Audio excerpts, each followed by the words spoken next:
Welcome sa Dris TV. Kung interesado ka sa ganitong news, huwag kalimutang isubscribe ang ating YouTube channel. Maraming salamat! Welcome po ulit sa ating panibagong update tungkol kina Kim and Paolo Abilino. Sa bawat update natin, tatalakayin natin ang mga pinag-uusapan sa mundo ng social media tungkol kina Kim and Paolo Abilino. Kaya naman kung hindi pa po kayo nakasubscribe dito sa ating channel nako, i-click nyo na po yan and isama nyo na din ang bell button.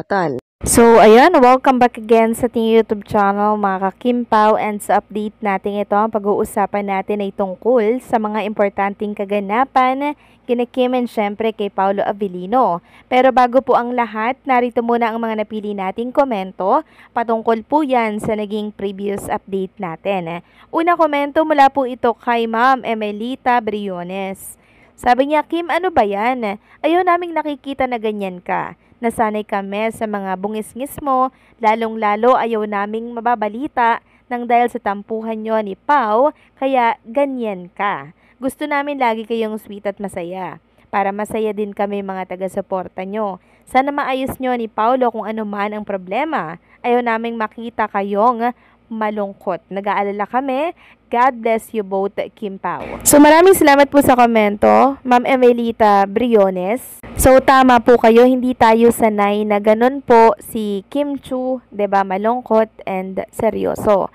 Kaya naman yung mga fans nag-aalala po na baka kung ano po ang dinaramdam ni Kim Chu, ano ba yung problema niya, about ba yun kay Paolo, ganyan po yung mga katanungan po nila. Although, hindi pa naman sure kung kay Paolo ba talaga or family problem ba yung problema nitong si Chinita Princess. Kasi nitong mga nakarang araw mga ka-Kimpaw, parang ang tahimik ng buhay ni Chinita Princess tungkol lang po sa project, yung mga pinopost niya, pero parang namimiss natin siya, 'di ba? Yung Kim Chu na makulit, maharot, kalog, no? So yun po yung hinahanap-hanap ngayon ng mga fans. Kaya naman hindi talaga maalis na mag-alala po ang mga supporters ni Chinita Princess. And kung tungkol naman po kay Paolo Abilino mga ka-Kimpaw ang problema, maayos din naman nila agad-agad yan. So baka family problem to mga Kimpaw, kaya pagpahingahin muna siguro natin si Kim Chu, tigil hinga, kalma, siguro napagod lang siya sa mga nakarang araw kasi nga po sobrang hectic ng schedule niya dito sa taping po ng Alibay. So maraming salamat sa komento, Ma'am Emelita Briones, God bless po. At ang pangalawang komento naman ay mula po kay Rosemary Diano. Sabi niya, gusto ni Kim huminga for a while kasi parang nahihirapan siya at napagod siya sa role niya sa serye. Marami silang bago na ginagawa, pati rin yata si Paolo kasi story niya sa FB naka-black kasi sa message, I never imagined it would happen. And then meron din siyang message sa IG niya na it's been a ride lately but not a fun ride.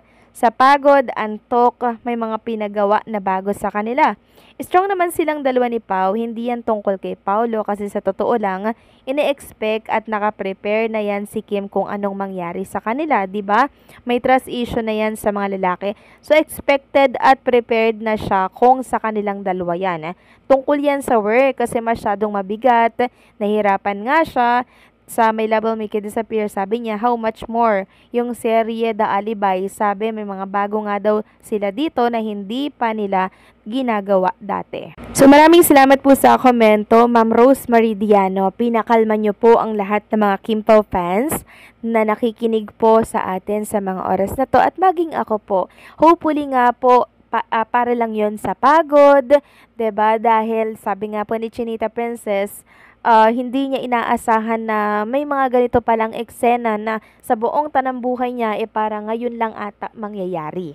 So sana pagod lang to mga ka-Kimpaw at kung pagod lang to, sana wag niya kalimutang magpahinga, 'di ba? Tigil, hinga, kalma, 'di ba? Siya yung nagsabi noon and sana i-apply niya 'yon sa kanyang sarili dahil tayong mga fans po mga ka-Kimpaw, nag-aalala po sa kanya. Ganyan natin kalab ang isang Chinita Princess. May konting pagbabago lang, tayong mapansin, di ba, nag-aalala na tayo. Ganyan po yung katindi yung pagmamahal natin sa kanya at syempre yung pagsuporta. Yun nating nakikita si Kim Chu na malungkot, umiiyak or may problema. Gusto natin happy lang siya, 'di ba? Pero as person, as tao, hindi naman may iwasan yung mga problemang ganyan.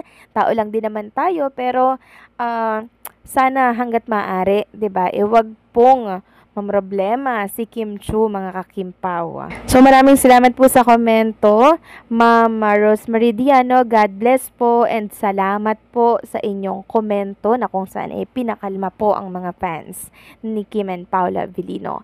So ayan, pag-usapan na po natin, mga kakimpaw, ang topic natin sa update na to. So tungkol po ito, mga kakimpaw, doon nga po sa pagdalaw ni Kim Chu sa kanyang sister na si Ate Twinkle niya po, no?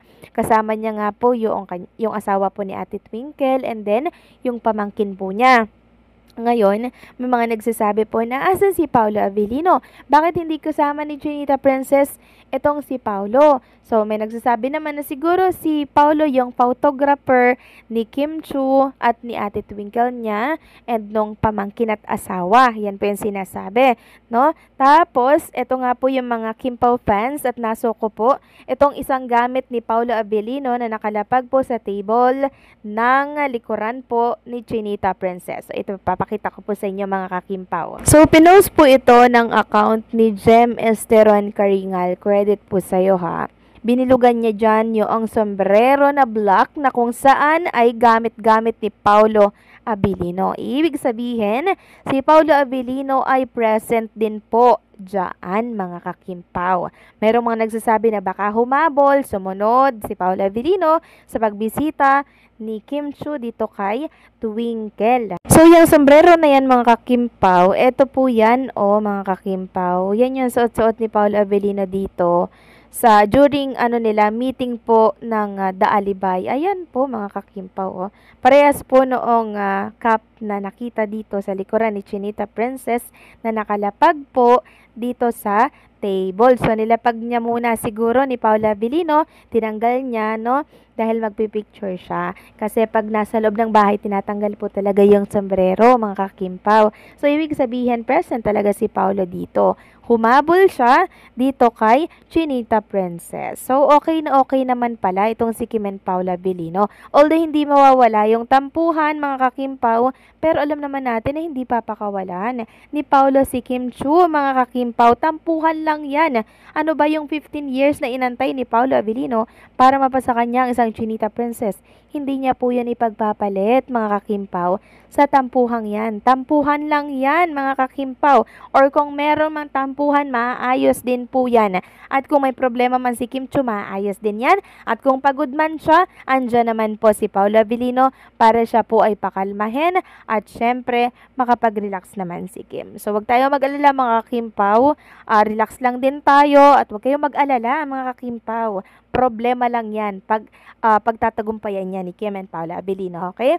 So, paano, mga kakimpaw? Hanggang dito na lamang po ang update natin. Maraming salamat sa patuloy na pagsuporta.